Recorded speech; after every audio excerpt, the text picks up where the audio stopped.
Okay, so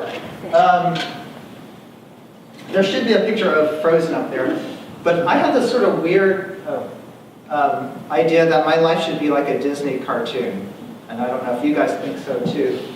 But I grew up with Disney musicals, and they always turned out well, so I wanted my life to be like a Disney character. And as I've gotten older, I realized that every single Disney movie is exactly the same. And so, follow me, just think of Mulan, Lion King, Tarzan, any movie. If you guys watch High School Musical, if you're that generation, and even Frozen, but that's not, I should have a picture of it. So follow me. Every family is sort of broken in some way, right? You know, so oftentimes it's an orphan, or your parents are disabled, and so the protagonist elicits the sympathies of the audience, right? And you feel sorry, you always feel sorry for orphans and stuff. And then the orphan grows up and is a misfit in their society, right? So Elsa in Frozen freezes her sister, Mulan tries to be a man when she's a boy. So there's always that misfit, I don't fit in. And instantly everybody relates to that because they feel like, gee, I'm a misfit too, I don't really belong, right? Because that person's a misfit, they go through an identity crisis. And so they start singing. And you sing to the water, you sing to ice, you sing to pools and so you have that going on where there's songs about who am I, you know, and then there's a big conflict within their community because they don't fit, and then they're rivals with another. You have the big conflict, you have the wacky sidekick all the time, right?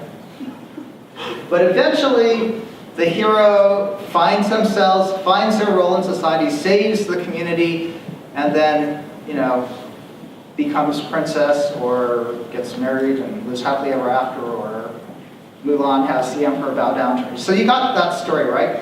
So every single character is exactly the same. All they do to make it multicultural is to add stereotypes. So for Mulan, they throw a great wall and eating rice.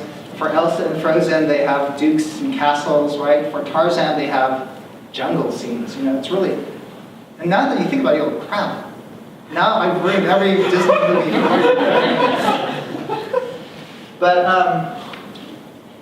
But it works, because everybody identifies with the Disney character. And so next thing. Because that character gets the best of both worlds. That character gets to feel special for who they are, right? They got some gift, so they get the best of having an identity, of feeling special about themselves, but they also get this great sense of belonging because they fit in. They eventually fit in. So it's both worlds. They have a uniqueness and a belonging that everybody wants, right? That's sort of our quest, I want to be special, I want to stand out in some ways, but I also want to fit in, I want to belong. And Disney heroes get the best of both worlds. And that's why I want to be a Disney character, right? I think you guys do too, right? In your hearts, you want to stand out in some way. God made me special, right? But at the same time, also, I want a community. I want to feel loved. I want to feel like I fit in. I want to feel hip and cool, right? All right, next slide. The problem, though, is a lot of us don't get the best of both worlds, but we actually get the worst of both worlds. And this is my story, and this is my tension. I've always wanted to be special. I've always wanted to have some talent, to stand out in some way, right? To be able to play basketball, or to be able to sing, but I'm just normal, right? And I want to fit in, but as a minority in the United States, and as, I don't know, look at me, you know, I don't fully fit in a lot of ways. And so that's my dilemma. Okay, next slide, please. And so what a lot of people do, and this is what I did, is that a lot of people look for their ethnic identity to make them special, right? So we'll retrace our roots to find at least some cultural pride that we could be proud of. And so let me read you a little excerpt about my sort of ethnic identity quest in order to feel special and also to try to belong, to be a Disney character. So this is this is part of my story. My people have no name for themselves. The term Hakka literally means the guest families. We've moved so often that we don't know where we originally started. As a guest of other Chinese for millennia, we have no identity save our subordination to others. I scarcely knew what it meant to be Hakka while growing up. My father proudly relayed to me that the Hakka were rebels, nomads, and pirates. I tried to picture myself in these occupations, but none of these jobs seemed very marketable in San Francisco in the 1980s. So when I had a free afternoon while traveling in Hong Kong one year, I went in search for my roots in the Qinhuan district. There I hoped to find clues about my Hakka heritage. Perhaps they might have some cool artistic or musical styles. Maybe I could find records of my ancestors and trace my lineage for centuries. I longed to locate a metaphorical home where I could hang my hat. Or better yet, maybe I could hang my princely crown. I could be an ancestor of a Hakka king for all I knew. So once a sleeping fishing village that was a homogeneous ethnic enclave, Qinhuan had replaced all traces of previous Hakka presence with towering residential blocks and neon shopping malls. Despite this urban sprawl, Qinhuan hosted one remaining Hakka remnant. Okay, next slide. The Samtong Uk Museum, a Hakka walled village with 12 original houses. With much anticipation, I approached the blank whitewashed walls of the museum. They were windowless and without ornamentation, built as a defense from pirates of the Pearl Delta. I stepped through the wooden gates. Trembling, my own forebears may have once trod the hallowed halls of Samtong Uk. I took a step into my past, but soon discovered only hollow echoes. The hallway was unadorned of art or decoration, so I expected to enter more interesting exhibits in other spaces. Yet the inner rooms were quite barren too. The living room had a wood bench and a small shrine, but no specific lattice work, no exquisite pottery, not even decorative flooring. I became increasingly dismayed as the bedrooms and a closet of typical Hakka clothing revealed further the simplicity of my people. Shirts and pants were made of black cloth without any embroidery or coloring. Only the hats were distinctive for their curtain fringes used to keep out the sun. I was getting disappointed about the Hakka culture. I expected a little more from a minority group that had been distinct for over 22 centuries. Then I came upon the kitchen. Now I will see how we make our mark, I thought to myself. Chinese live to eat, so Hakka cuisine must have some fine delicacies. At this interactive museum exhibit, woks with bamboo steamers sat atop brick stoves. I lifted the steamer lid and readied myself to discover some scrumptious-looking Hakka treat. Okay, next one. This is what I found. Chicken crab dumplings.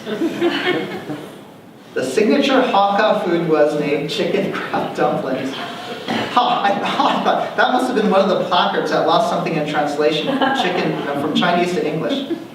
Earlier on my trip, we had come across a sign with a picture of a slithering reptile. It alerted, "Warning, snacks may bite." And so we quickly scanned around for dangerous Rice Krispie treats. But as I further read the exhibit, I was disappointed to learn that the dish was labeled correctly. The Hakka chicken crab dumplings were tea cakes made of glutinous rice and small black seeds. The dumplings did look like chicken crab. To me, that's the apex of Hakka civilization. I'm Hakka, a guest person. My identity derives from a simple agrarian people who live in the hillsides that no one wanted, dressed in black, and wear hats with curtains, and our food looks like crap. So that's the start. I'm not special. I wanted to find my ethnic roots and be proud of my heritage, but it turns out my people don't have anything distinctive about them. They're actually, and as I researched more, not only do they lack distinction, they were actually despised. So what do you do when you're not special in America? That doesn't make sense. Okay, next slide. Because in America, everybody's special, right?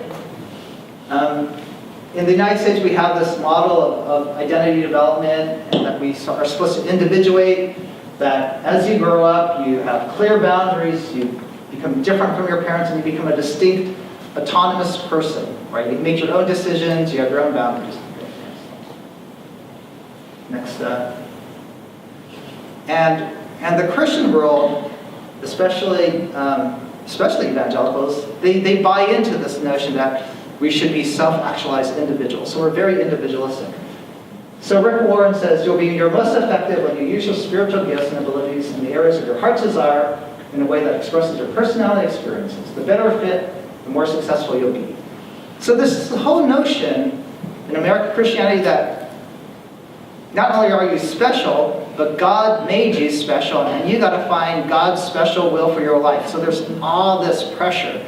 You got to find out your spiritual gifts. You got to find out your abilities. You got to figure out your heart's desire. So there's all this self-examination, right? Who am I? You're like a Disney character looking in a mirror.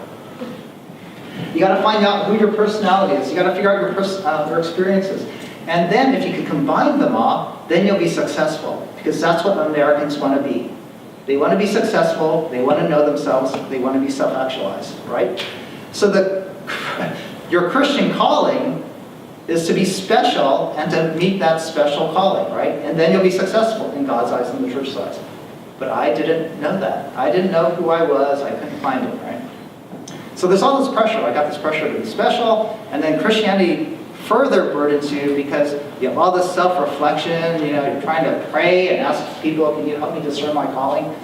And if you can't figure it out, what does that mean? Okay, next slide. So, go on. Some of the pitfalls of this individualistic identity is that, for me, this is what happened to me, because I'm actually sixth-generation American. I become sort of self-obsessed and narcissistic, thinking about who am I? How do I fit in? What are my giftings? What should I do with my life? And you just become really sort of self-absorbed, trying to figure out yourself. And then if you can't figure out who you are, then you feel like sort of self-pitying. I'm not special. You feel like entitled. I should have a calling. I should be special, but I'm not. Something's wrong, right? God's cheated me. Because you feel entitled. That's how it's supposed to be. And then what's worse is that people always told you if you work hard enough, you can be whatever you want to be. Right? Every high school graduation speech is just dream your dreams and you can be whatever you want to be. But then you feel like, God, I must have all this potential, but I'm not realizing it, right? Do you guys identify with this? Are you guys really with me? It sucks. So that's how I am. I feel like very burdened by this notion of being special. Okay. Ralph Ellison wrote, some people are your relatives, but others are your ancestors. And you choose the ones you want to have as your ancestors. You create yourself out of those values.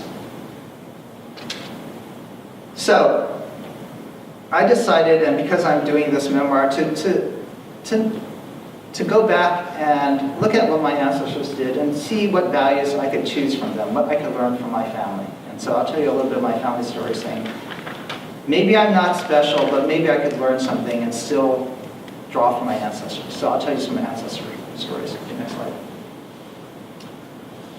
Next slide. No, keep on clicking. So my great-grandmother and my great-great-grandfather first came from China in 1868. So the Hakka got pushed down and pushed down and pushed down to the edge of China. So eventually, after the Hakka-Kunti Wars, war against with the Cantonese, we actually got put on a reservation. And then after that, a lot of the Hakka left. So a lot of them are in Southeast Asia, a lot are in Hawaii, and then my family went to California, 1868, right? So there they thrived because right then, when they arrived there was no one there. And because Russians and Americans had killed all the otters for the fur trade, the abalone population just boomed, right? So Chinese get there and they go, look at all this abalone, and they go, this is gold. And all they would do is just scoop up all the abalone. So they're doing well. And there's all this, I have all these stories about my great-grandmother making a living very close to the land, reusing redwood. But then ethnic competition came. So Italian fishermen came, and then Portuguese whalers came, and they actually rammed the Chinese boats. And there's one story where the the way the Chinese fish is they would drum their boats to scare the fish into the nets, but that would scare away the whales. And so the whalers didn't like the Chinese, and so they would ram the Chinese boats and cut Chinese nets. And so there's one case where the Chinese actually sued the Portuguese whalers for damages, but then it got thrown in court because they were Chinese and their testimony didn't count. So then they hid a white witness under the nets, and the white witness saw the Portuguese whalers ram the Chinese boats, and they went to court, but that was thrown out because they said the white witness had business interests. So he was sort of had a conflict of interest. So that was all in the New York Times. The Italians came and they started fishing, so the Chinese ended up fishing at night. And they would hold lanterns, and they would have squid just sort of swim up to the lanterns. So they would just scoop up squid by the glow of lanterns. It was very romantic. But it stunk, it stank, because they would dry the squid. So if you ever eat dried squid, it tastes good, but then your hands smell and everybody looks at you. This was one of the few places where Chinese women actually immigrated to. So it was actually a village. It was half female and half male. Everywhere else in California, you had a bachelor society because there wasn't any immigration of women. Racial hatred increased during the 1880s. I don't know if you guys know about the Chinese Exclusion Act. It was the first racial group to be excluded by race to immigrate. In Monterey County, they did a referendum to see, should we allow Chinese to immigrate? And only one person out of the entire county said, yes, let's allow Chinese. The other 2,000 voters wanted to bar Chinese immigration. So there's a lot of racial hatred. Yes. The animosity increased as the Chinese began to stink up the place with more squid. So in 1906, there was the earthquake in San Francisco, and a lot of Chinese left San Francisco and moved down to Monterey because they had women there. And so the locals' resentment of the Chinese boiled over because their squid smelled, and now there were more Chinese moving in. So there was a mysterious fire in 1906 that burned down the village. And my great-grandmother had met my great-grandfather there. They married. They established the largest fishing business, or one of the largest shipping businesses in Monterey. And their whole home got burned down. And so, next. So not only did they, so after the fire, the landlord, who was Leland Stanford Jr. of Stanford University, he actually bulldozed the village and put a fence so that the Chinese couldn't return. So he effectively evicted the tenants. And nobody knows why the fire started, but suspicions are that Stanford and his company started the fire to scare rid of the Chinese. My great-grandparents filed a class action lawsuit, just like the Oak Park story, I don't know if you saw today, about us fighting for our homes, but they lost. So what happened was that, I'll go back. What happened was that my great-grandparents had to move back to San Francisco, Chinatown, probably the only safe place. By that time, they had become blind with diabetes, and they died destitute and poor. And it would take our family 3 generations before we were able to climb out of poverty. Okay, so that's the first story. Okay, next story. The little girl on the far right is my mom. She was born in Oakland, and then my grandfather decided he wanted to be in movies. So you don't think about this but he did. So he moved his family down to LA in the 1920s. And, but they couldn't move to, they were like Beverly Hillbillies. You remember that movie? Where these hillbillies pack up everything and move to LA with swimming pools, movie stars? My mom was a Cantonese hillbilly. She's actually another linguistic group that are, Cantonese are sort of hillbilly, but they're even more hillbilly than the Cantonese. So they moved down to LA, and they actually had to live in South Central LA because of racial segregation, right? And it turns out my grandfather actually turned out to be a drug dealer in South Central. So like 100 years before me. It's like, wow. And he was actually imprisoned for dealing. And my uncle said he kept a gun above the water toilet because he used to have water tanks above the toilet. And so they have all these stories of drug dealing in South Central LA. He's like, oh gee. Dude, you don't think of Chinese guys back in the 1920s dealing, but that's my uncle, my grandfather. He passes away, and my grandmother gets tuberculosis, right? So back then they get quarantined. So what happens when you don't have any parents? What happens to the kids? And so they have 4 kids, my mom and her 3 siblings. What happens to kids? They're orphans, right? And so usually what happens to orphans? Yeah, they get put in orphanages. But back then, they didn't have any Chinese orphanages, and because of segregation, they couldn't go to any white orphanages, so they were threatened to be separated. So what my mom did was she went on the down low, and she pretended to have a relative take care of them, and she collected welfare, but they had no relative. So she was 15 years old at the time. She rented her own apartment, and they were all just sort of living like little rats, I guess, eating candy all the time, living on their own for 6 months. So African Americans couldn't take advantage of the GI Bill, even though they were vets. They couldn't buy homes in the suburbs, whereas whites could. So whites at middle class status, African Americans stay in low income areas. That's why today African Americans whites have 20 times the assets of black people. It's not because necessarily they're smarter or more hardworking. It's all because of this one policy. So my family and me, I'm a product of race, of both racial discrimination that kept my family in poverty, but also racial privilege. And I think a lot of us have to recognize it's not we're all totally victims or we're all totally exploiters. I'm both. I'm a product of both discrimination and privilege. So let me sort of sum up all my family stories that are in. So you heard those 3 family stories, and this is what I read about them. My family stories aren't unique or special. In fact, my forebears suffered from the same onerous policies and disparate treatment which other Chinese in the U.S. received. My great-grandmother was forcibly removed from her home, purged just as 300 other Chinese communities were driven out in the 19th century. Officially excluded from this country, my grandfather had to give up his name and become a paper son. Likewise, so many Chinese claim to be born in the U.S. like him that every Chinese woman in California before 1906 needed to have given birth to 600 babies.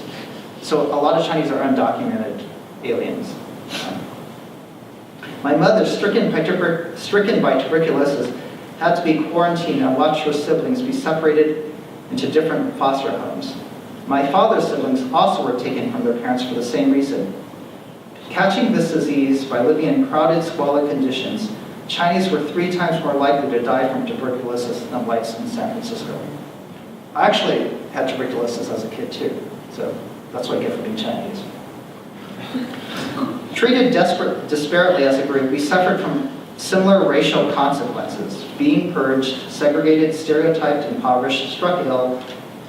In resistance, the Chinese fought back together. My ancestors defended their livelihoods and homes. They filed lawsuits and directly tore down fences, keeping them out. Going around unjust laws, they assumed different identities and maintained their own secret residences. They established their own culture of ring games and basketball tournaments, of Chinese schools and midnight snacking. Those were other stories. When Chinese did get ahead, we were beneficiaries of collective efforts. Longshoremen fought for union rights that got my father a decent wage. African Americans seeking integration opened up jobs for my grandmother and uncles. Veterans defending our country obtained special entitlements that boosted my father out of poverty. I am not that unique, but an object of racial Orientalism like other Chinese.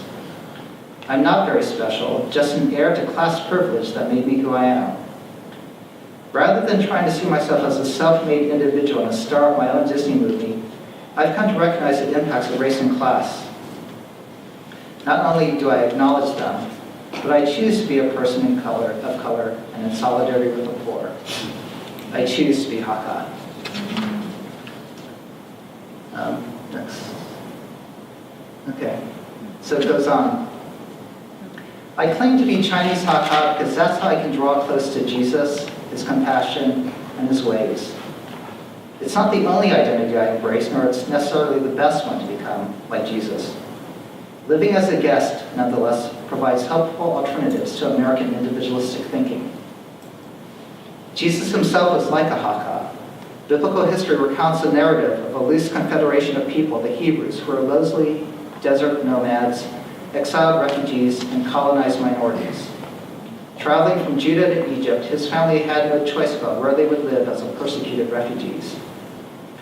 Jesus did not reside in his ancestral city, Bethlehem, but had no homeland like the Haka.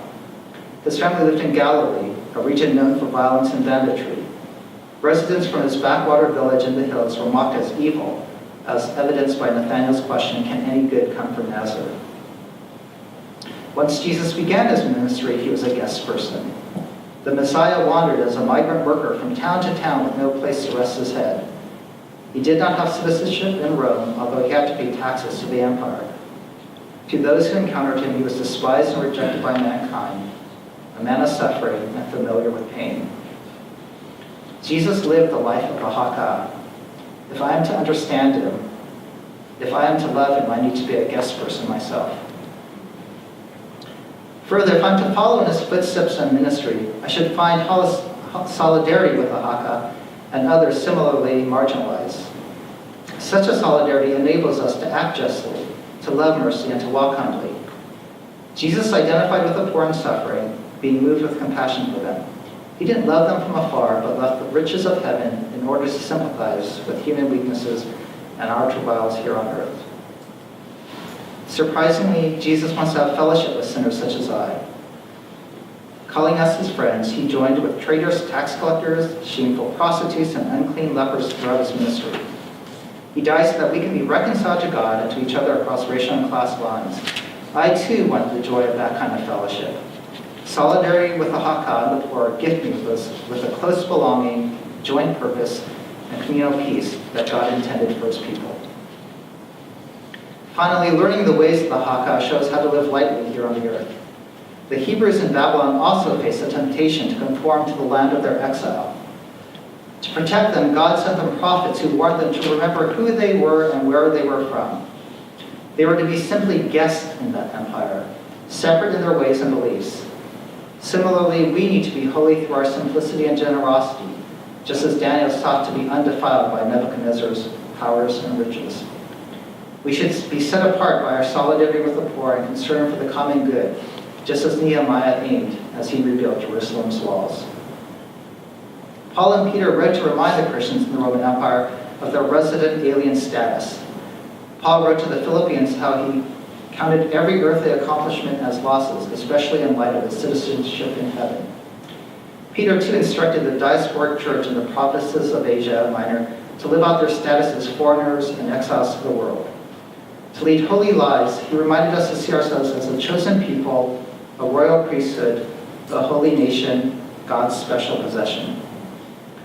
I may not be special, but I'm blessed to be part of God's special possession. As I reclaim my Haka roots and learn the values of being a guest, then perhaps I can know how to journey like Jesus. So that's the end of the first chapter. And next slide. So I go on in the book and take this guest metaphor and Chinese concepts and apply them to this idea of ministry. And if you guys want to hear about it, I have other things. So, I've been doing urban ministry, and I found that I did urban ministry a lot differently than what white evangelical books suggest how you should do it. And so I have this whole approach about doing ministry as a guest. Because Jesus sent his disciples out as guests of people of peace. So I have this whole approach of identifying with people of peace and being reliant on them. You saw the Oak Park story and how we fought for justice. And I see justice in a very Asian way, not an American way. And I could talk to you more about that. I go on to raise my family in our neighborhood. And so these aren't our kids, but I talk about my own marriage and how I raised my own kid and our foster daughters using Asian love languages. Have you guys heard of the 5 love languages? They're supposed to be universal. They're not. There's 2 other Asian love languages which are probably more universal. Food and sacrifice, right? And if you think about how God loves us through the Eucharist, and through sacrament. That's how he loves us. So I think they're much more meaningful. Yeah, I don't know what Gary Chapman writes about, but I sure would be fun of it. So I talked about how I raised my family in the hood, and especially amidst pressures for education and safety, how we negotiate that. And then finally, I talk about my sense of vocation and our church, New Hope Covenant. So if you want to hear any of those things, I have more. But that's sort of the gist of the book. And so I'm open for questions or suggestions. That was boring. So thank you for listening.